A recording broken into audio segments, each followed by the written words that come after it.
Turkish President Recep Tayyip Erdoğan has ended speculation as to when he will chair a cabinet meeting, announcing December 29 that he will do so on January 19, 2015, while underlining that the move was in line with the charter and within the knowledge of Prime Minister Ahmet Davutoğlu.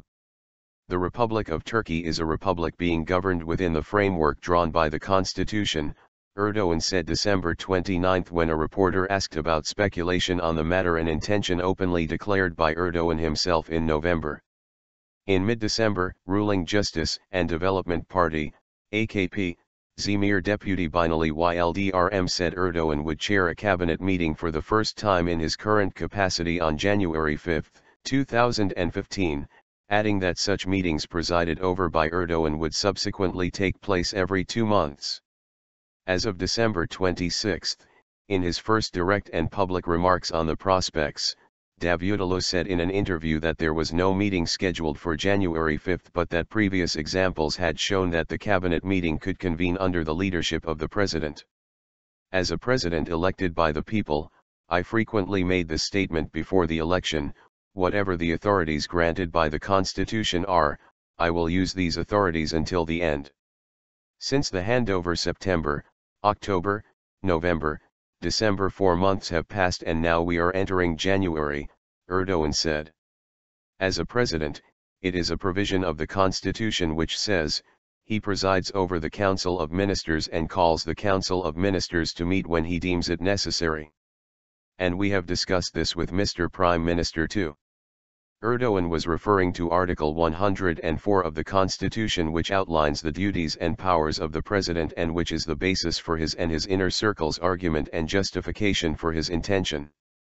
Among the duties and powers relating to executive functions, the Constitution lists presiding over the Council of Ministers or calling the Council of Ministers to meet under his or her chairmanship whenever he or she deems necessary.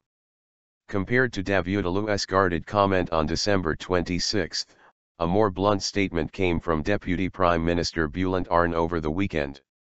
Claims by Yıldırım, a longtime comrade of Erdoğan, are incorrect, Arın said December 27.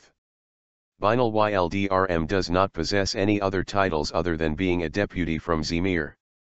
He also is not the spokesperson for the president.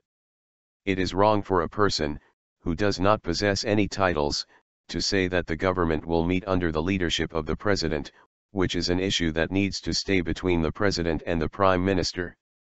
I believe that this is wrong, Arın said December 27 on TV. Yıldırım's response was swift as he underlined that Turkey had entered a new era upon Erdoğan's election as president in a popular vote. We entered a new era in Turkey on August 10.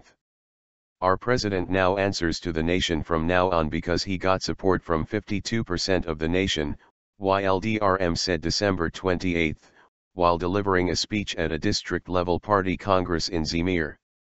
On the new route of the new Turkey, we put our Prime Minister Ahmet Davutoğlu in charge, we entrusted him with the task, Yıldırım said. In the run-up to the presidential election in August, which he won in the first round, Erdoğan repeatedly stated that the current constitution grants executive power to a president who comes to office via the popular vote, just as the 1982 constitution granted executive power to the 1980 military coup leader, Kenan Evren. Kankia, Besp. Erdoğan, meanwhile, noted that Yıldırım denied that he set an exact date. However, by talking about the issue with Mr. Prime Minister, too, I will gather the Council of Ministers at Besp on the 19th of the month January, Erdoğan said, referring to the controversial new presidential palace located in the Besp area of the capital city, which is also known as the AK White Palace. Until very recently, Kankia had been used as a byword for the presidential office in Turkish politics in reference to the Kankia presidential palace. In so doing, Erdoğan demonstrated that he wanted to change the jargon in politics, in addition to building himself a new presidential palace.